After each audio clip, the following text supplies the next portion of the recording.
Welcome everybody to Tech with Newton, a podcast for technology news, insights, and trends that matter.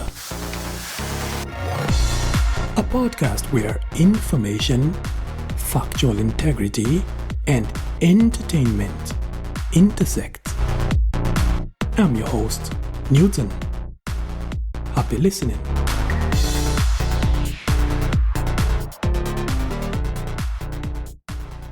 Alright, let's pause and tackle head-on the giant elephant in the room. Layoffs. Layoffs by tech companies specifically. The tech industry, once a beacon of stability and lucrative opportunities, has been rocked by an unprecedented wave of layoffs in recent times. And the numbers are staggering, folks. In 2023 alone, over 260,000 tech workers lost their jobs, the highest since the dot-com crash of the early 2000s. This trend has persisted into 2024, with major players like Google, Amazon, Microsoft, and even PayPal announcing significant layoffs, citing the need for cost-cutting and operational efficiency. But frankly, it doesn't take a genius to tell that there is more to these justifications than meets the eye. We are only 4 months into the year and already a whopping 74,672 employees have been let go by 259 tech companies. And that number could be even higher if we consider the sneaky resourcing tactics many HR departments employ today. You know, I've been meaning to address this issue for a while now, but I've just been sidetracked by the need to clarify foundational tech concepts and get the basics out of the way. However, these recent layoffs, especially the one by the giant in electric car manufacturing itself, Tesla, demand our immediate attention. Trends, as you know, wait for no man. Even those who have been turning a blind eye to the alarming layoffs are now paying full attention, especially now with Tesla axing 10% of its global workforce. That's roughly 14,000 employees, all let go at the same time.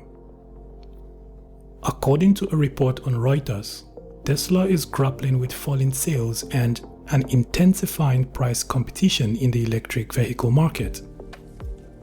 Elon Musk took to Twitter, replying to a post saying, and I quote, "About every 5 years, we need to reorganize and streamline the company for the next phase of growth." Well, streamline, okay, but whichever way you slice the onion, we are still talking about thousands of grown adults being let go here. You know, majority of them responsible individuals with dependent families, with mouths to feed. I personally never liked the word streamline or optimize, mainly because almost anyone today can use them to get away with quite a lot. I think I will dedicate an entire episode in the future to these tech jargons. There is this revealing true story reported by The Independent. A man who was employed as a Tesla test driver had turned up on Sunday morning expecting his usual morning shift as a Tesla test driver. But instead, at the office, he was told he couldn't drive that day. His task that morning was to train the self-driving software of the electric car by riding alongside it as it navigated real city streets. Understandably concerned about this new development, he was reluctant at first, but a manager simply reassured him, telling him not to worry about it, everything would be okay. So the man, who goes by a pseudonym, Jordan, to protect his identity, Jordan did as he was told and didn't sweat the matter any more than it needed. But lo and behold, Barely 8 hours later, on Monday morning, Jordan learned via an email that he was among the estimated 14,000 employees that had been laid off over the weekend. Talk about use and dump. In his statement to The Independent, Jordan called the move, and I quote, a shitty one, arguing that they could have at least, given him a heads up. Many of those laid off also noted that there did not seem to be any meaningful method to the madness. There didn't seem to be an easily discernible pattern or strategy employed in selecting which employee's contract to terminate. Some employees who had previously been reprimanded repeatedly were allowed to stay on, while others with completely clean records were booted. Begs the question, should this be permitted in this day and age? Leaders and decision makers must recognize and acknowledge the power they wield over the lives of not just an employee but possibly their families too. It may be 14,000 employees laid off on paper, but the true number of livelihoods impacted is probably double, triple that number.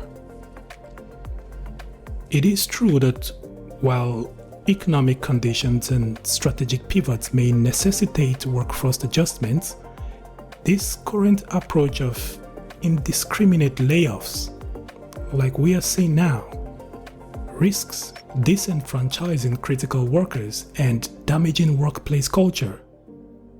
A more compassionate and sustainable approach to workforce management is what a society really needs and expects from its job creators. An approach that values employees as assets rather than liabilities. With so much power at their whim, if nothing else, these companies, I believe, have a moral obligation to individuals and societies at large to abstain from taking on employees they would later let go at the drop of a hat, without so much as a warning.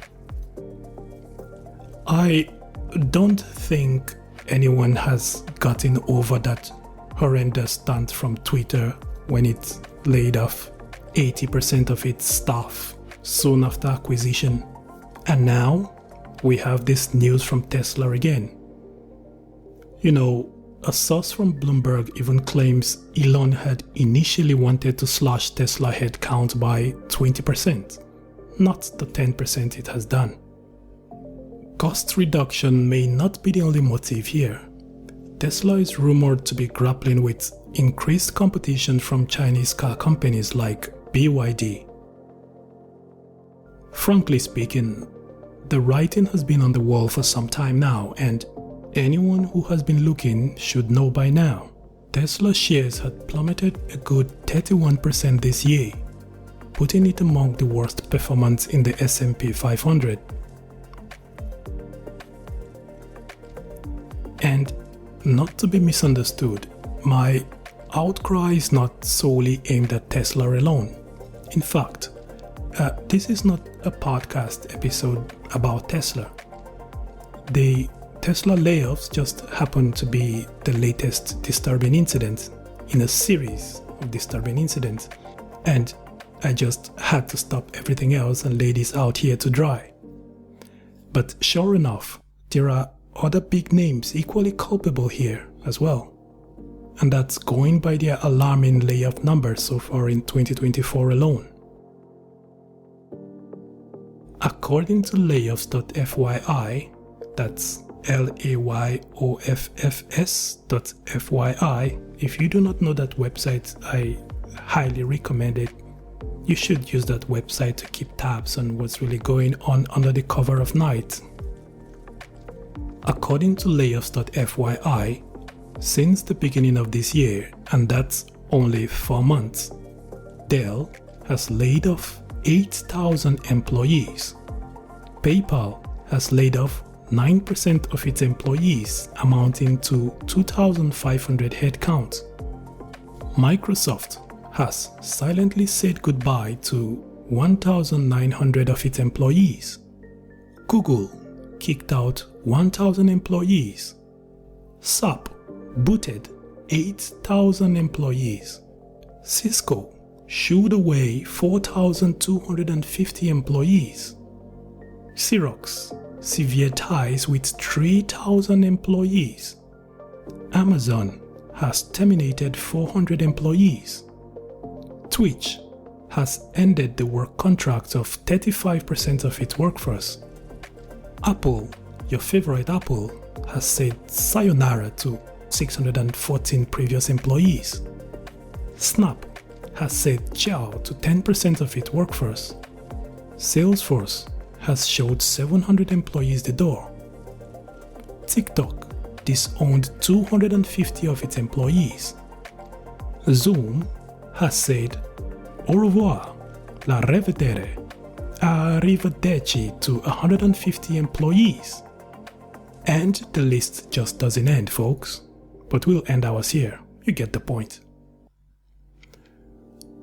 What makes this wave of layoffs particularly perplexing is that many of these tech giants were highly profitable even before the layoffs.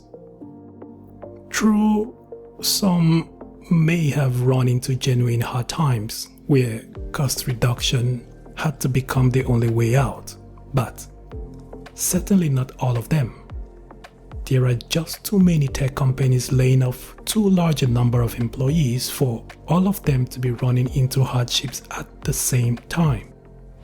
Meta, for instance, reported a 25% increase in earnings last year, yet it still proceeded to lay off 22% of its workforce, that's 19,000 employees.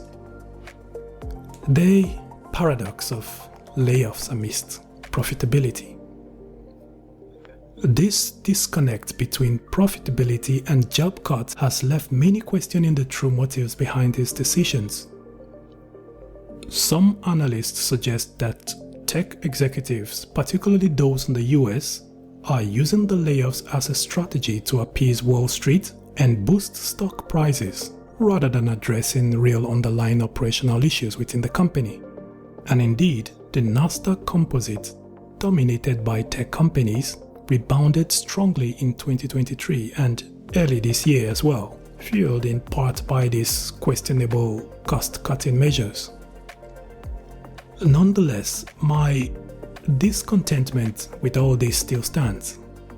I mean, it is one thing to be transparent about your ulterior motives for letting your employees go because you have to parsimoniously pursue revenue maximization for your company. But it becomes an entirely different situation, a moral one, when you choose to be deceitful about it all, using cost-cutting as the sole motive.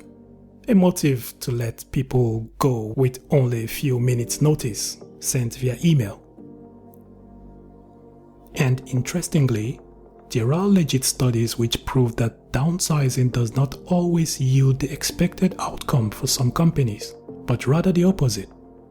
For example, the research paper Dumb and Dumber from James and DePark, which studied the impact of downsizing on companies, concluded that downsizing in reality can end up hurting a company when certain productivity factors are considered collectively. The results of their research revealed that downsizing can indeed be responsible for the decrease in company profitability, and that these negative effects are more pronounced in industries characterized by intense research and development, which is exactly the situation for most of these big tech giants in this age of AI. You know, it is not as if there isn't a new entity roaming freely in the open today, an entity called AI which we had once feared would come in and automate away millions of jobs across the globe. It is not as if last year companies weren't scrambling, and for the record they are still scrambling to this day. It is not as if they aren't scrambling to hire dedicated AI consultants tasked with the sole purpose of automating jobs within their companies. jobs that are mundane, repetitive, and otherwise. That is their primary KPI each month. Imagine that. Individuals are being hired and given monthly targets to increase the percentage of jobs transitioned from humans to AI. And I'm sure at the end of each month, they sit down across a table from line managers to revise their KPIs. And sometimes someone gets a high five and maybe a pat on the back for successfully booting hundreds, maybe thousands of employees, many with families and kids to feed. Is it even realistic to think that a company can openly declare they are letting go of their entire marketing department, for example, because the new guy Craig just found a better way to prompt ChatGPT last week? True, there may be a few too eager to show the world how innovative and forward-thinking they are, that they wouldn't mind letting the entire world know AI automation was the reason behind their layoffs. Like Dukan, for example, the Bangalore-based e-commerce company which laid off 90% of its employees the very instant two of its data scientists created a chatbot that could do a better job. A chatbot created in just 2 days. The CEO had even taken to social media to boast about it too. Yes, there will be exceptions, but the majority, the big names in tech, are not telling. They have always been subtle about things with significant impact on society. Why would they act any different now? If you are listening to this and you still work one of those easily automated jobs, you would be doing yourself and your family a huge disservice if you do not already have an exit strategy or backup plan in mind. This, right here and right now, is a clarion call to upskill and to fight to stay ahead of the curve. If you are following my socials, you would have observed I recently posted a list of jobs likely to be automated away by AI in the coming period. According to the World Economic Forum, 85 million jobs will be lost to AI by 2025, that's next year. And that's no small number. I have listed out the jobs most at risk of AI automation, and I also listed out, in another post, jobs in soaring demand at the moment, and which are likely to, at least for the foreseeable future, remain in high demand. On a separate episode of this podcast, I will focus squarely on strategies for upskilling and reskilling in these uncertain times. And on that note, I want to thank you for tuning in to today's episode. The indiscriminate layoffs are no joke. It's like cancer eating away at the very core of the most revolutionary industry there ever was. And like an undiagnosed cancer, you just can't fight what you don't know exists, right? If nothing else, this episode has shone the spotlight directly on this malignant trend, and it should leave you at least with something to think about. Keep tuning into this podcast as we will be touching on viable strategies for securing your rightful spot in this tech industry, wherever that may be, in corporate or freelancing. And as always, I urge you to share your feedback, to rate, subscribe, and keep up the good grind. Until the next episode, cheers!